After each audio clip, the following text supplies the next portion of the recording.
Hello everyone, and welcome to Accelerate and Humanise Skills-Based Learning with Video Feedback and Assessment, a webinar brought to you in partnership between Times Higher Education and GoReact.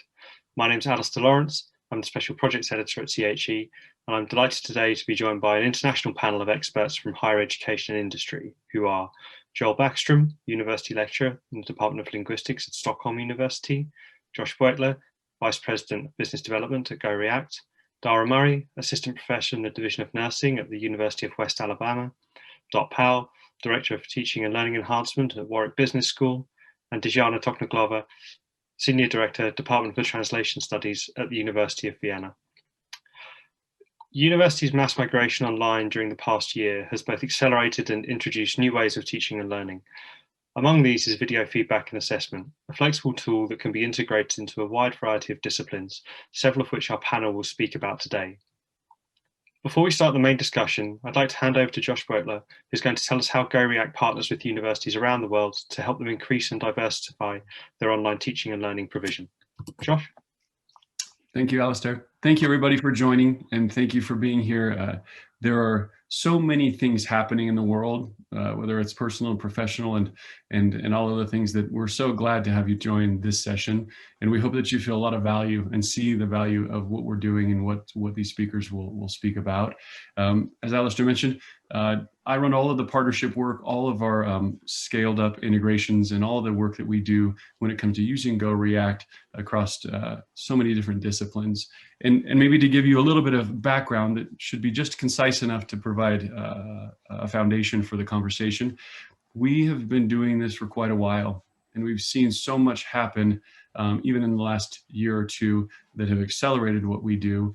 But if we really value, or we really understand what here and now is, the times have changed in education. Expectations have changed for people to be able to engage and to use the right tools and the right learning experiences to really drive home real skills-based learning. And if you look back at anything that we've done in the past, you look back at GoReact's history, we've been doing this since the inception of GoReact in 2009. And today, we are working across the globe, and particularly in over 650 colleges and universities, to make sure that anywhere students should demonstrate learning, anywhere they should actually be able to engage and know that they can do what they're actually learning in the real world, and that they should get great feedback in perfect context to be able to actually improve as well. That's where you focus, and that's where we focus in GoReact when it comes to skills-based learning. We realize also that learning has changed so quickly, so rapidly, and the ways that students and learners have to be able to engage their course materials and their courses can be any number of things. And so if you think about GoReact as a category, as something that is a specific moment where students need to be able to, in this case, use video and capture anything they need to demonstrate, receive feedback, or be assessed, that's what we do. And that's where our efforts are all around making that as simple as possible, all around making that something that the learner and the instructor and peer reviewing and all these other different parties need to be involved in a way that is seamless. It should be right inside the learning experience. And our hope is that the learner or the instructor, whoever's using GoReact, they may not even know that it's GoReact in their learning process. It's just that simple. I'll show you a visual here in just a minute. We've prepared some resources, something that you can actually go and add additional or learn additional information about GoReact if you haven't seen what we do already. But there are a couple of things that we should probably touch on. When we look at GoReact from a what do we do and what we don't do, that's just as important as anything. We're not considering ourselves a platform. We're not trying to be a learning management system or a video enterprise video management system. It is very much this video-based assessment wherever students demonstrate that skill. And there's this saying that I think about a lot in the way that we classify ourselves. There's no more personalized learning experience than the learners seeing themselves on video and getting great feedback in perfect context so that they can move forward and they can learn faster. We hear all the time from instructors saying, wow, I'm just connecting at a different level with my students. I see them improving and applying some of the things that they should. do and learn faster because they're getting that connection with me. And there's so many instructors and students out there who are at a distance, who are online now. And there are moments where they say, I really wish I could just connect around, my own skill, or see what something looks like and have it apply directly to me. And so as you look at this, and as we share this URL in this video, in this web resource, this landing page, the hope is that as we discuss these use cases, if you think about the possibilities of using video for skills-based assessment, we already work in all these universities across the world, but the disciplines are really endless. We have a strong focus in communication and public speaking, obviously nursing education, healthcare, behavioral sciences, the notion that student teaching, or teaching in general, to be able to use video and capture real world practice and provide coaching and feedback. World languages, obviously sign language and interpreting, very, very broad possibilities. And we've just expanded and continued to expand this possibility into more technical disciplines, IT, user experience design. Any combination of video and feedback is where GoReact lives. And that's where we hope to be able to do really great things over time and impact the way learners learn and teachers or instructors teach as well. So that's a very kind of broad statement. And I'm excited to hear from everybody else on the panel today to be able to understand the specific ways that they've used and see GoReact as a core component of what they do in different disciplines. For a quick peek at this URL and this website, I will share my screen for a moment here, but this is available to you right now. It's at goreact.com/global. And here's a quick peek at what you have in front of you. This is our resource page that you can go to get quick information, references, obviously connect and provide your information to get more contact with GoReact, particularly with our folks who lead the academic efforts overseas or across the world. So as you look here, again, 650 universities or academic institutions, very clear, concise visuals of what we do and how we do it. And so these details are available for you right now. And again, what we really want to do is to be able to work with you and understand what you need to do and show you how GoReact can align to any use case when it comes to skills or competency-based learning. And there's this notion, as you see some of these things, even around assessment and learning faster, or using rubrics inside of a video to be able to assess with that common language or the standards that are necessary. The whole world is in this video moment. Everyone, like we are right now, has to be on video, and we may in the future continue in some measure of that requirement. There's a real key point here. For years now, we've known that even in online or face-to-face, video has always been this great tool for learning, the best way to provide learning, because it's something that people can reference repeatedly. What GoReact is doing is also shifting and broadening that possibility into GoReact being the best way to use video as evidence of learning. The student, the learner, should be able to say, I know how to do this. I know what this means. I know what these skills or these core competencies and these key practices look like in my discipline. And now I have video evidence of it. And the evidence is what means the most when it comes to anything from outcomes, skills-based assessment that is more focused on a micro-credential or a badge or something that can be portable. And that's where you see GoReact as something that is very powerful for the learner, rather than just have it be a passive watching or video experience. So that's my quick intro. I'm kind of scrolling through this, but these are your resources you can click on and get additional information. The web address again is goreact.com/global. And we'd love to enjoy the conversation with you. Back to you, Alistair. Great, thank you very much, Josh. So I'd like to begin the discussion by talking about as Josh touched on, there's many different ways that video is now being utilized by universities. And I think it'd be very interesting for the rest of the panel and also the audience to hear how each of you university representatives are using video in your jobs, because I think one of the unique things about this panel that we have today is that you work in a wide variety of disciplines. It's so perhaps Dot, can we start with you, and you can tell us a little about your role at Warwick Business School and the sort of the key competencies and the applications for video that you're using there, please. Yes, thanks. So I'm Dot Powell. I'm the Director of Teaching and Learning Enhancement at Warwick Business School.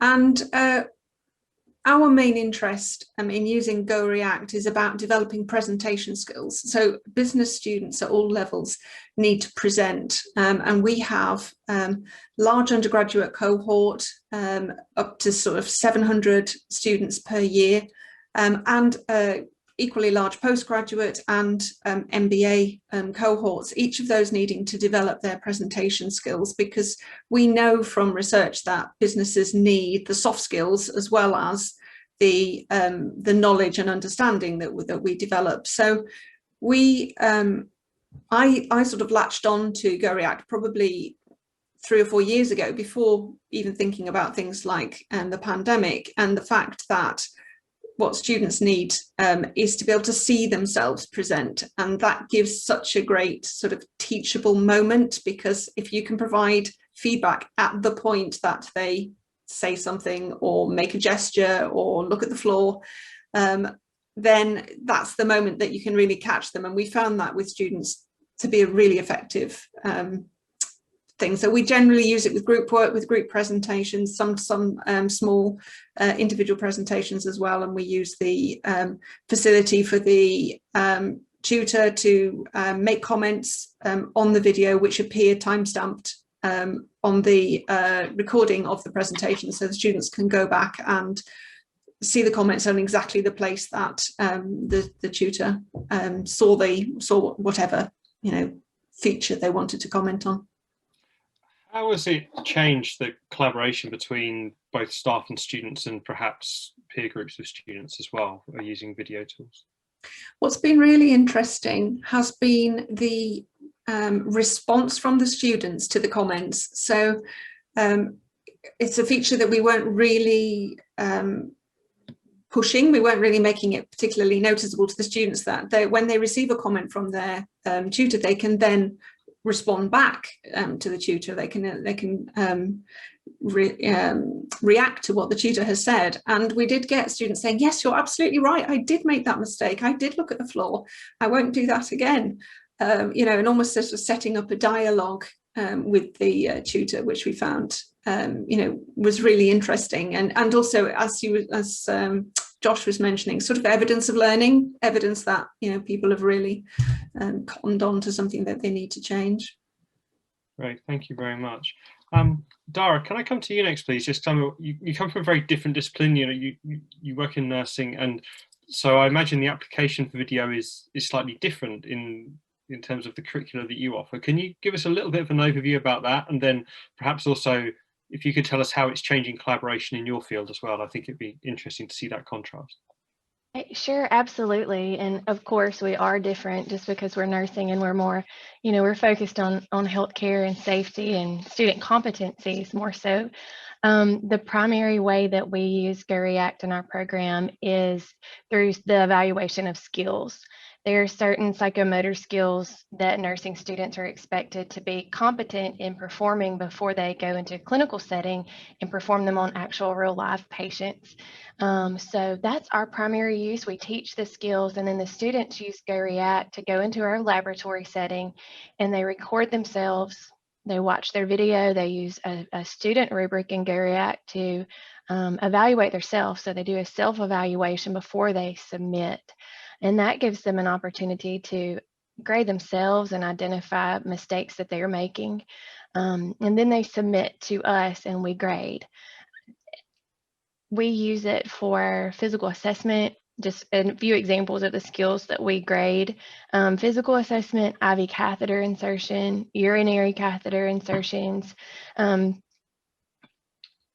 That timestamp feedback, Dot mentioned the feedback, that's been huge for us.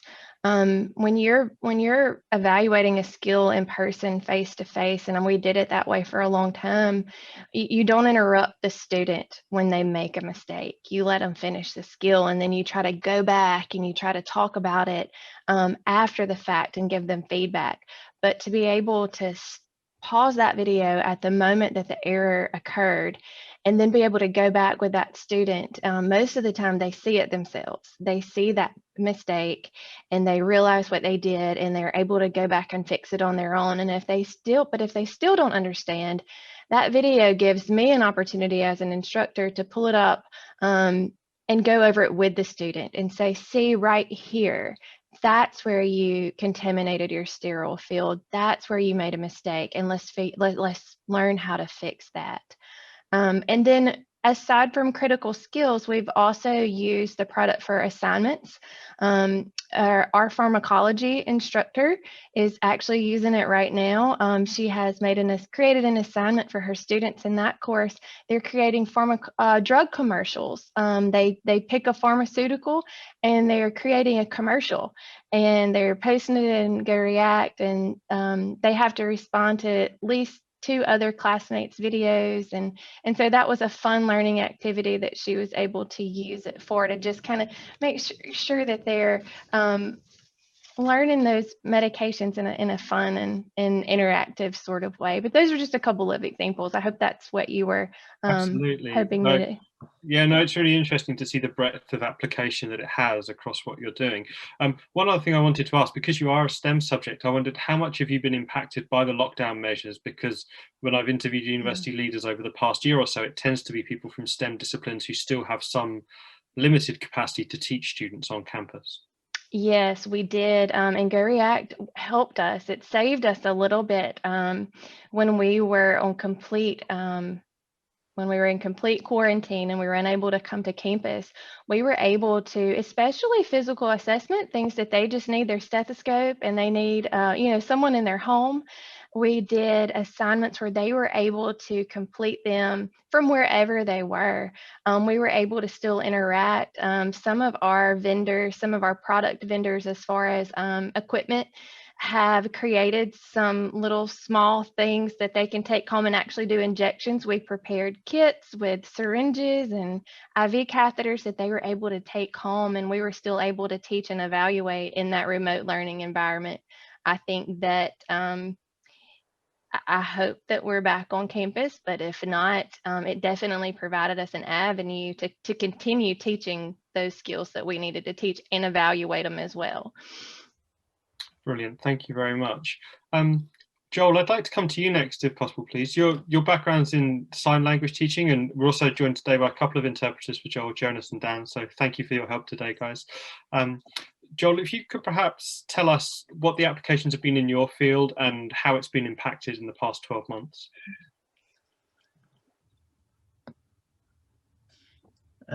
Yes, we have worked with this GoReact for a long time. We started in 2013. So for the past 8 years, we have worked with GoReact, and we can see that we're sign language users, and we are used to language, and we used to write notes and also look at the individuals and analyze their work and try to improve their skills using GoReact. So we have used GoReact a lot, actually. And we also use different tools where we can sort of interject in the video exactly at that time they do something. We can give them feedback, like the others said about timestamps. Yeah. But I also think back before 2013, before we started using GoReact, we would have to use another program in the computer and also use cameras to give the visual feedback and also give the time stamp for that particular comment, and we have to write them down. And if we wanted to comment in a particular moment in the video, we would have to write down the timestamp and then send an individual video for each comment that we wanted to make. And then this is so much more streamlined in GoReact. And we can also analyze these different comments and just write in a Word document. Yeah. So we use it in the bachelor program for sign language interpreters. Yeah. Great, thank you. Has it been more of a challenge over the past 12 months with teaching more remotely, or is it not as big a case in Sweden? Yeah, for us at the Stockholm University, we do have a special, we do have physical, we do meet on site, and we also have like at the beginning, when you start to teach sign language, you have to be there physically in order to be able to comprehend properly how to do different moments in the education, and then you have to have the opportunity to go on in different groups for a total of maybe 8 students to be able to perform the different tasks that you have to do. And but with this GoReact, and we have done this remotely, we've also been able to give feedback. For instance, doing teaching via Zoom, and you can go through the Zoom video relay system to show different items that you want to show through GoReact as well. So we have classes with Zoom, and then you have different materials that you have to work with through this GoReact system, and then we can comment on it directly in GoReact and also have Zoom lectures. Go ahead. Great, thank you, guys. So yes. and so we have to have most of our education has to be on location, but with remote education, it is more simple when you have GoReact. It's easier if you use that, but we have to have it on remote as well. Yeah. Okay, thank you very much. It seems like there's a common theme of streamlining processes and hopefully saving time and effort for staff and students along the way. Dishana, can we come to you next? Can you tell us about your work in translation studies and what that's looked like? You know, what are the common applications of it, and how is it changing the way that you teach? Yes, of course. I'm senior lecturer at the Center for Translation Studies at the University of Vienna, and I'm teaching conference interpreting in German and Croatian. At the moment when we ended up in a lockdown, it meant that we have to teach online, and that was a quite challenge for all of us, because for teaching conference interpreting, we have well-equipped rooms on site with conference interpreting equipment that we need to use, so the students know how it works, what the booth looks like and everything. But when it comes to teaching conference interpreting online, it means that we need to look for tools that allow us to meet the goals from our curricula. We use different tools, also Zoom or other video conference tools, but we also use GoReact, and GoReact is really a helpful tool.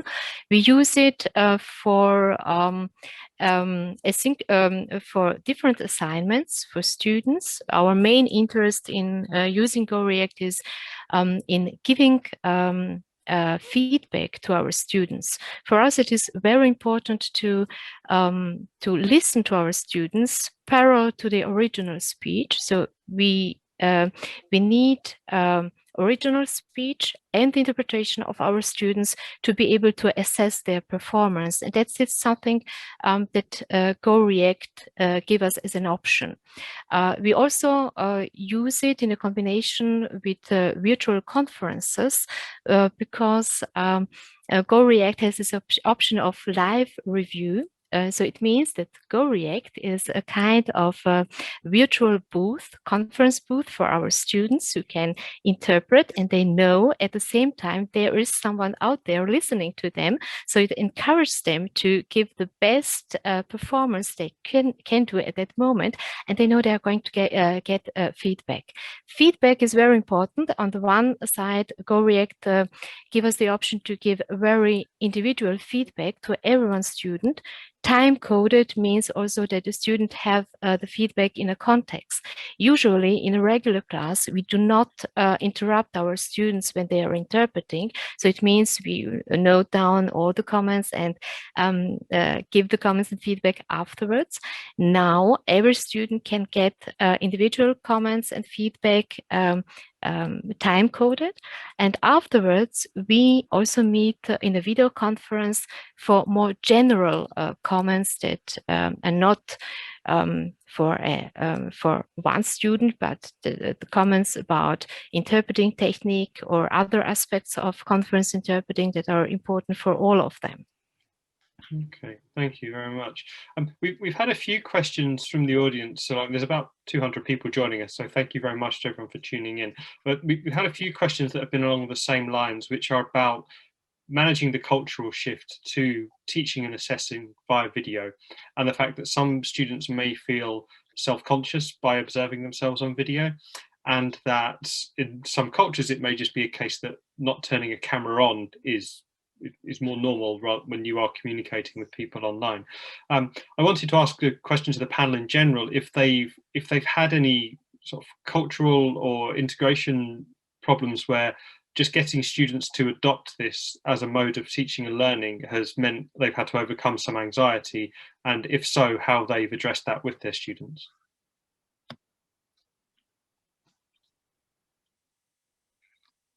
Yeah. Okay, it seems like everyone's had a fairly smooth integration then so far. Josh, I mean, perhaps I could come to you with that, just because obviously you take a kind of top-down view of this, and you're working with universities all around the world. You know, you see what the integration is like in different countries and different cultures. Is that kind of cultural barrier, has that been removed largely in the past 12 months, do you think, or have you seen an acceleration there? There we go. Great question. And I think that we can speak about it in two ways. Pre-COVID, pre-pandemic, there was still a lot of inhibition for student learners and instructors to really just put themselves on video. No one really loves to see that at first, except for a small portion of some people, right? Love to see themselves on video.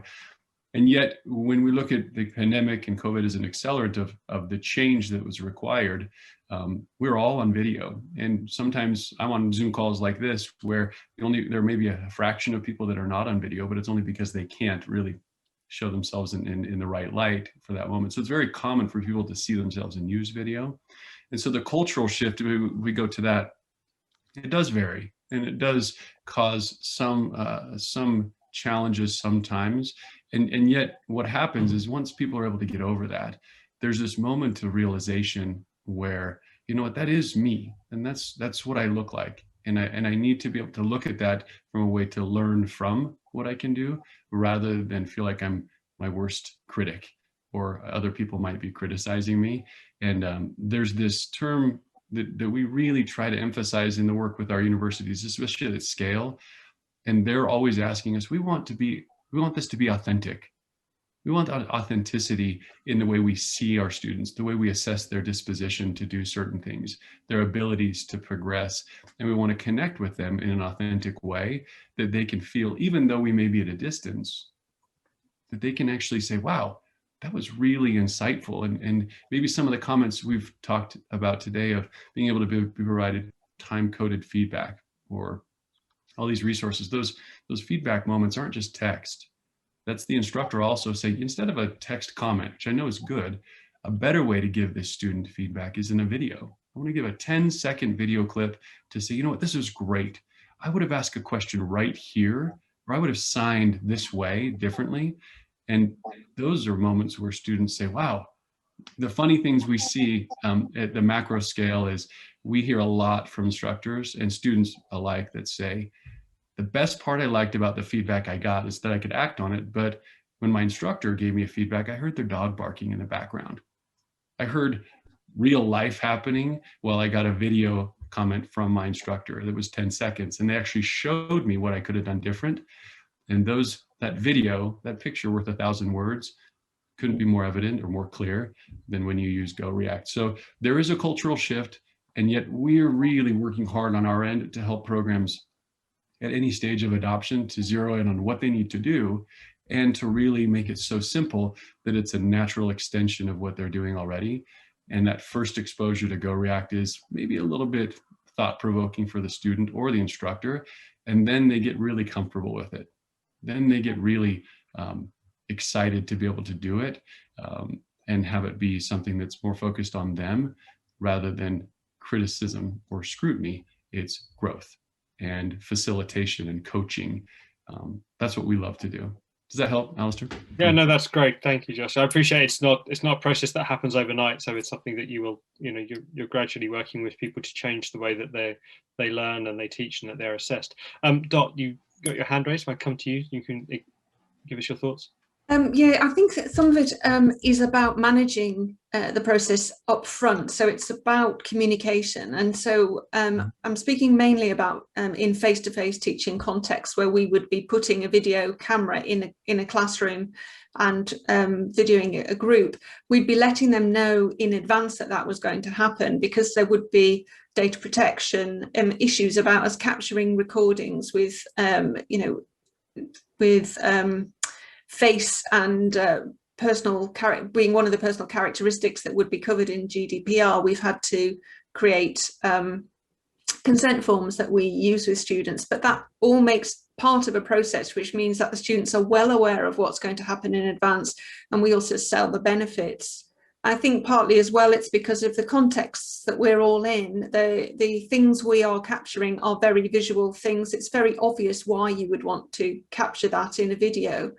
And all of that contributes to it being quite a smooth process. We haven't had very many people at all who've raised any objections to this.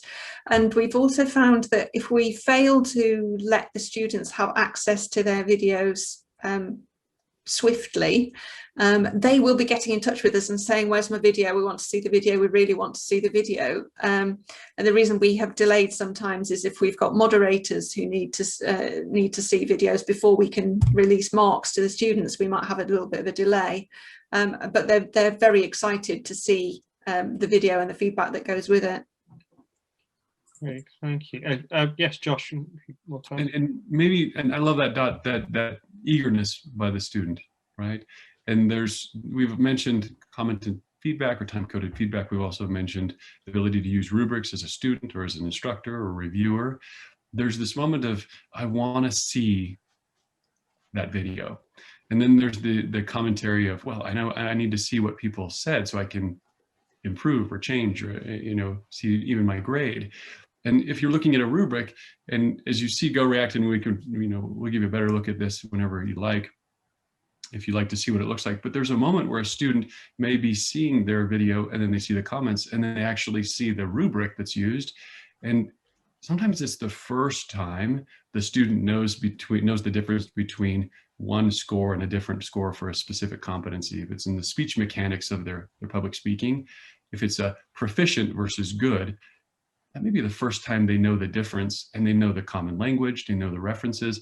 And so they're saying, okay, now I know not just my video and I got great feedback, but I know what I need to do to be able to be proficient or excellent in this competency. So if we put those things together, right in reference to that student's presentation or their video, that's where they have no reason to not act. Nothing's abstract anymore. They're able to really look at it with clarity and say, all right, I want to know and I'm going to act on it, versus know that I got a grade on my video. Great, thank you very much. So a host of questions that I've got, but also we've got a couple from the audience as well. I was just wondering, we've been asked about the overall integration of using video teaching, learning and assessment into the online systems that are becoming the standard at universities now. So there are many different suppliers who offer learning management systems, virtual learning environments. I was wondering how the panel found integrating video teaching and assessment into the general digital transformation process that their university is probably still undergoing at the moment. Has it been a smooth process? Have there been challenges? I wondered if perhaps Dara, we could come to you about this. I mean, you said obviously you're doing some remote teaching and not.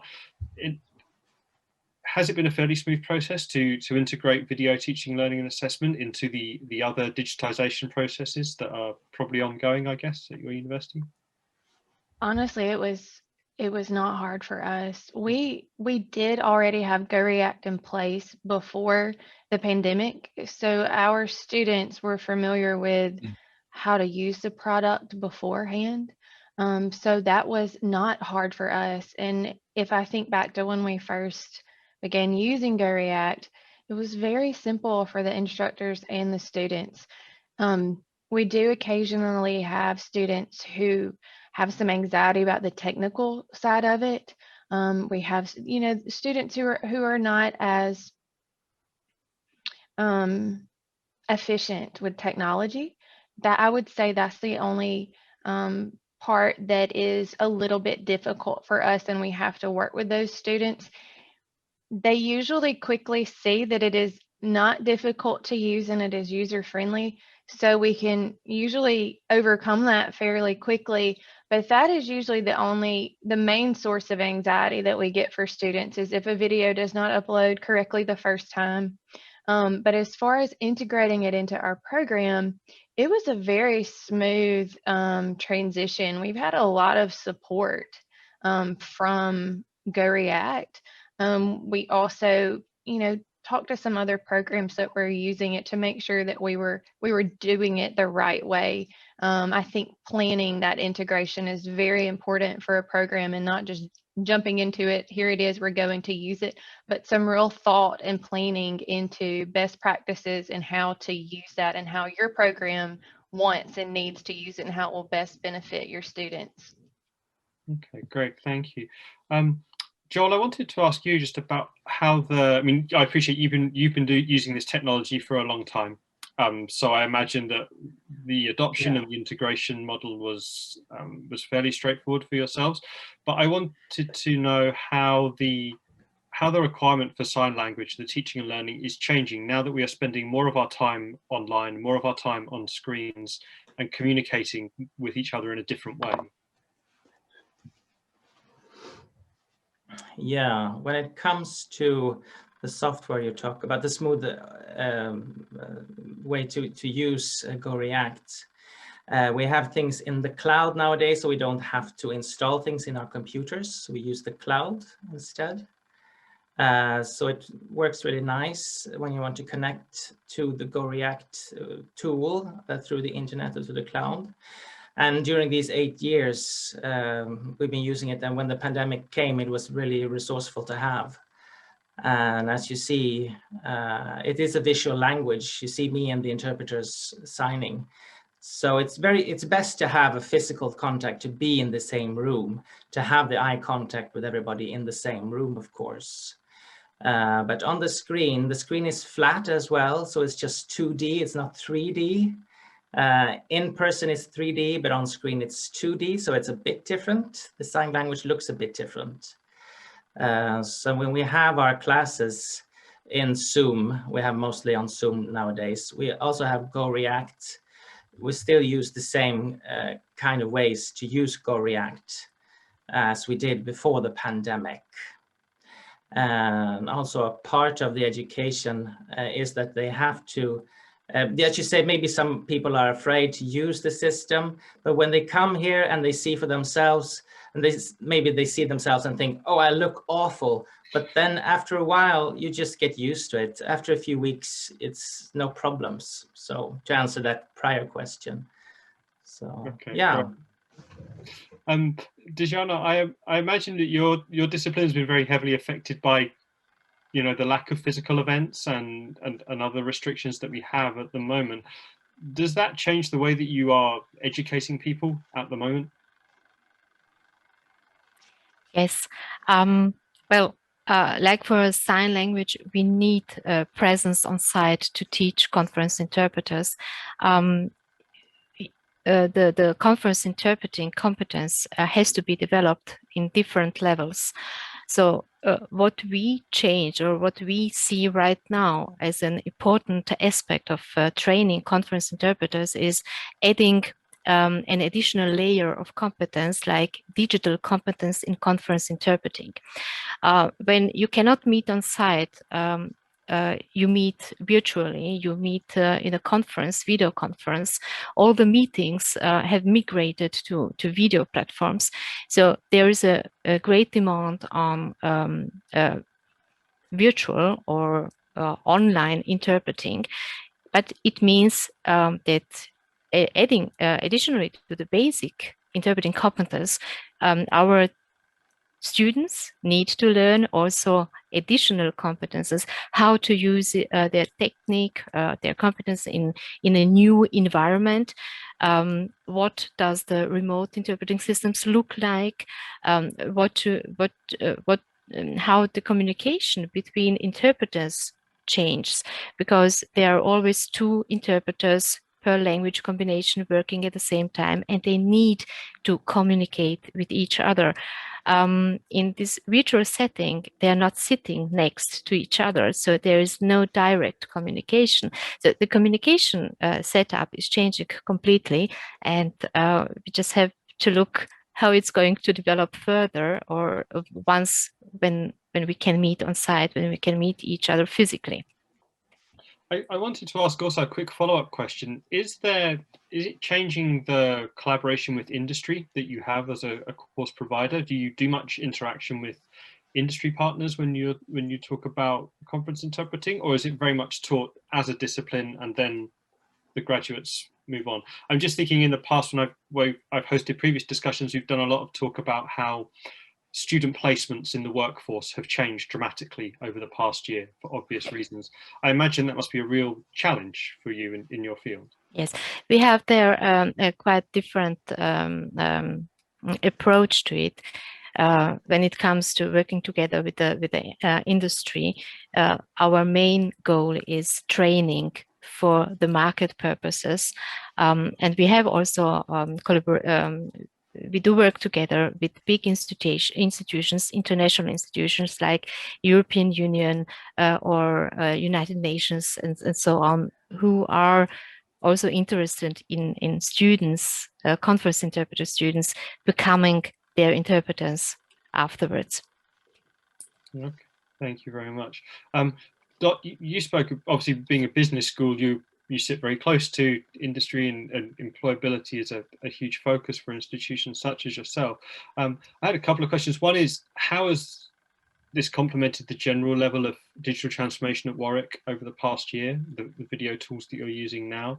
And has it made the challenge of student placement and employability skills, teaching employability skills, a little bit harder?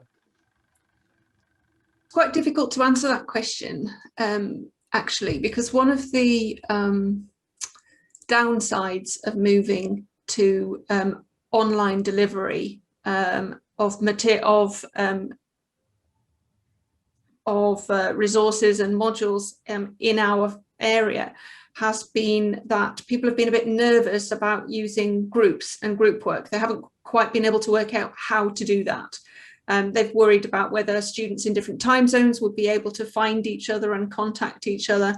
They've worried about just integrating that into an already very busy and very, very pressured the 12 months that we've had, just trying to get lectures delivered, seminars delivered and what have you. So I think we've seen a little bit of a dip, to be honest, in the way that group work, which was our main focus with GoReact, has been handled. And it's only now that we're beginning to revisit that and beginning to say, you know, actually, there's no reason why we shouldn't include group work and we shouldn't continue to develop those presentation skills.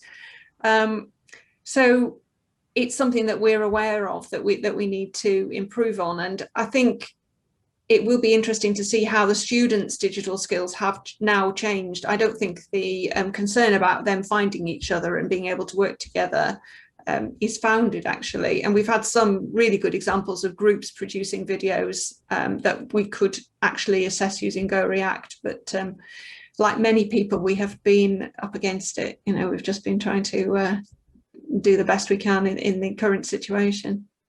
Absolutely, yes.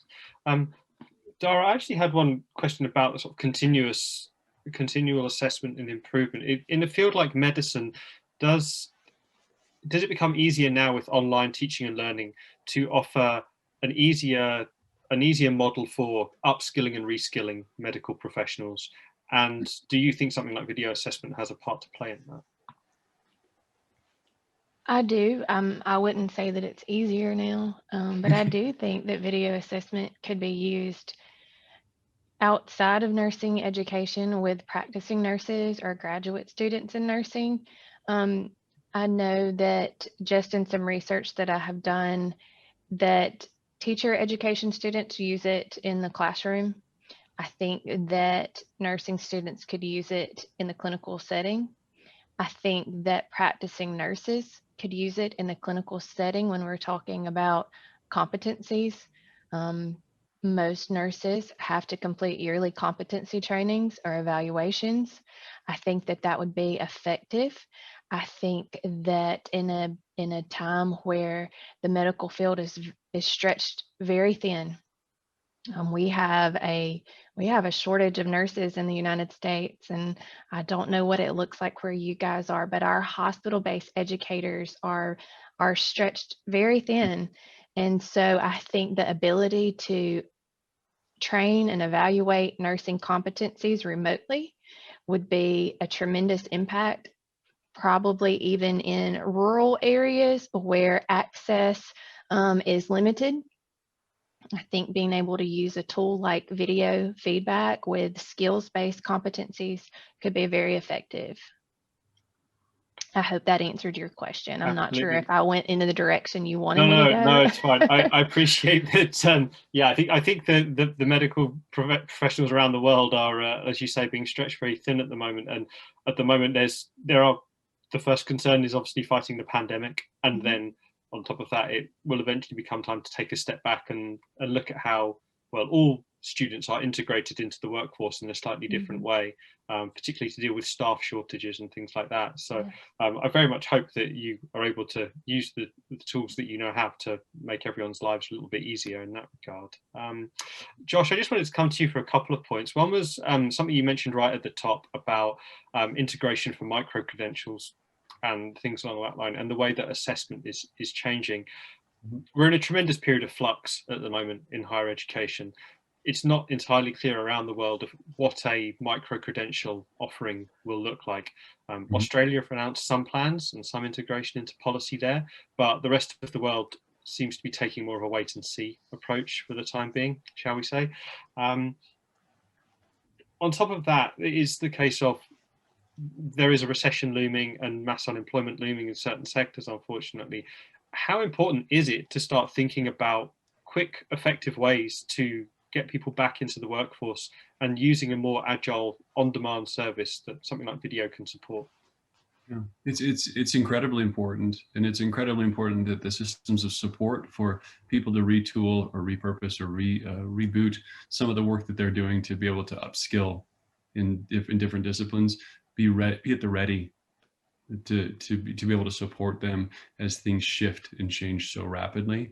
There's this underpinning of digital transformation that that we all kind of idealize in saying that, well, it's going to be hard in some ways, but I think on the GoReact side, to speak to this for a moment, just from a very limited technical perspective, is we've taken it upon ourselves, just from planning and preparation and a technology interoperability perspective, to make GoReact available and accessible anywhere. We integrate in every major learning management system. GoReact is embedded in every learning management system that's broadly adopted, and some custom learning management systems where people are using and they've built them on their own. We leverage the LTI standards to be able to do that and provide custom even experiences based on that. And so the key here is wherever the learning is happening, wherever the upskilling is happening, or the micro-credentials are being created and managed and assessed, GoReact can be seamlessly available there. And the last number I heard was, of all the users that use GoReact, I think we're 65% are using GoReact within a learning management system, within the learning experience. No need to log into somewhere else. No need to create accounts. No need to do those types of things. The learner and even the instructor are doing things that are right in line with what they expect to do and are expected to do. but they don't need to be oriented or trained in a lot of ways. And so the need is only can only be satisfied by the way with which we support the need to upskill, even in professional disciplines. And we know we have a lot of interest from and curiosity from the healthcare world, even from nursing, but also behavioral health, to be able to do this skill and credential certification that's regular, that is focused on what and how people do what they do, and make sure that they, again, have video evidence of it, that they can actually show, and that they're ready to do these things and continually ready to do it as things change. It's very important to us on the interoperability side. And an example, we have these large universities that use GoReact, competency-based universities. We had a very large university kickstart their work with GoReact in teacher education last fall. And they were so excited to be able to get GoReact in the right place inside their learning management system.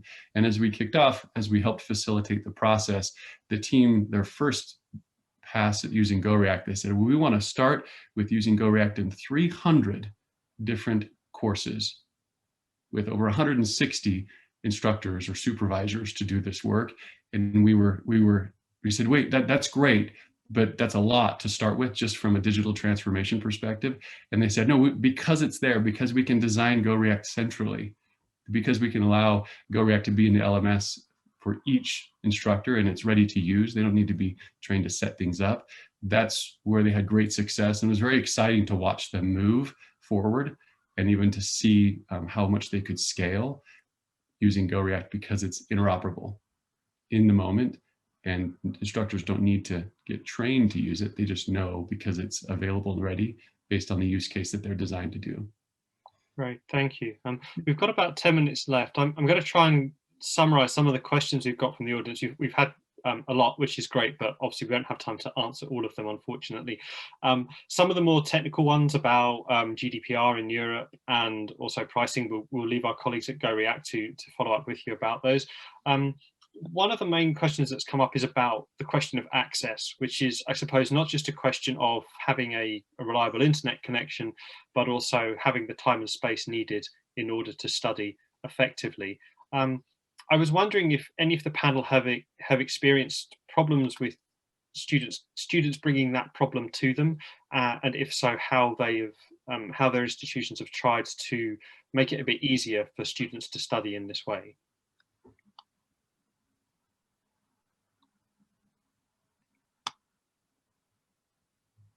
Okay, it seems like the representatives we have, everyone's thankfully not dealing with that problem too much. Josh, is there anything you can speak to on that front? If somebody says to you, well, these tools are fantastic and just what we need, but I fundamentally have a problem where some of my cohort are from, low-income backgrounds, or their living situations means that it's very difficult for them to study remotely while we're all locked down. Yeah, no, it's not uncommon. I know when it comes to equitable access and be able to access learning experiences from wherever students are, with the limitations they have. First off, we always have to acknowledge that there are limitations that we don't control. There are bandwidth constraints, there are technology constraints, there's device constraints, and again, for us, it's our duty to take whatever those limitations are and reduce the bandwidth, the system requirements of GoReact down to as little as possible to provide a great experience that's still as functional and as valuable as possible based on the minimum necessary technical requirements to do it. That includes anything from assessing bandwidth and hardware capabilities and letting the user know that, hey, your setup here is suboptimal, but you need to do something different, or your bandwidth is inappropriate for doing this right now. But that also means for us to say, if a student only has a mobile phone, they should be able to record and submit these videos and feel like they have full access. And GoReact's duty is to optimize our work and our architecture and our structure on our end to be able to say that student launched in from their phone, they launched in to record, they saw what they needed to do, and because it's the only device they have, and even if with limited connectivity, they're still able to do it. And we're in this middle of this process right now. We're towards the end, actually, of revamping everything we do when it comes to mobile, making it even lighter weight and simpler to use, and allowing the student, even if they're in an LMS, to be able to launch to GoReact and say, yep, that worked. And I didn't really get snarled in the, I had an issue just because I only had a mobile phone. There is no greater cause than that in education to make sure that GoReact is accessible to anybody who can and should be using it, but may have certain constraints, whether those are technical constraints, accessibility constraints, which again on our end is incredibly important because of the broad use cases. Any student who has certain limitations should also have those affordances for them as well. So that's what we feel philosophically, and it should be as best as possible. The best things we can do is understand the constraints and minimize GoReact's technical necessities or the footprint we require to do this work, so that more and more people can use GoReact every day. Great, thank you. I think we've got time for trying to squeeze in one or two more in the next 5 minutes that we have left. One of the questions we had was about how the educators on the panel may change their approach when the pandemic is over and campuses are fully operational again. We no longer have to social distance. I was wondering if anybody had any thoughts about what their course may look like if they could, you know, magically open their campuses tomorrow and not have to social distance, but still retain these tools. Dejana, do you have any thoughts on that? I saw you smile. I don't know if that's a good thing or a bad thing. Probably a good thing, because we are going to be happy to see each other in our classrooms. Well, we are, and I am also thinking about how it's going to look in the future. I mean, we are used to blended learning for a couple of years. We do use learning management systems and so on. So GoReact would be, if I could get all my wishes fulfilled, would be one of the tools that can be used also in blended learning. It could be very well integrated for home assignments, for offline learning, and many other things. So it's I see a big potential of integration, or integrating, combining the on-site training and this offline or online blended learning component. So it would be, I think that is going to be our future. Thank you. Joel, you spoke about having a blended approach before the pandemic. Do you think it will go back to as it was before the pandemic, or will there be some changes for you? Well, yeah, I think that before the pandemic came, we still used GoReact quite extensively. But after the pandemic is over, I think we're going to need it more even, because when we have classes all day, physical classes all day, that's one thing. But when you're using Zoom, you might have to have like half a day instead. But physical meetings, then you can have a full day, and then you can use GoReact as well. So when the pandemic disappears, I don't think we'll be doing exactly the same thing as we did before the pandemic. I think we'll be doing more, maybe a bit more, not just as much as we do now, but a bit more than before the pandemic with GoReact and different assignments that you can do from a remote area. So you don't have to come in every day to the campus. So I wish for all of us to come back in a physical meeting, of course, but also to blend that with the remote teaching as well. That's my guess of the future. Okay, great, thank you.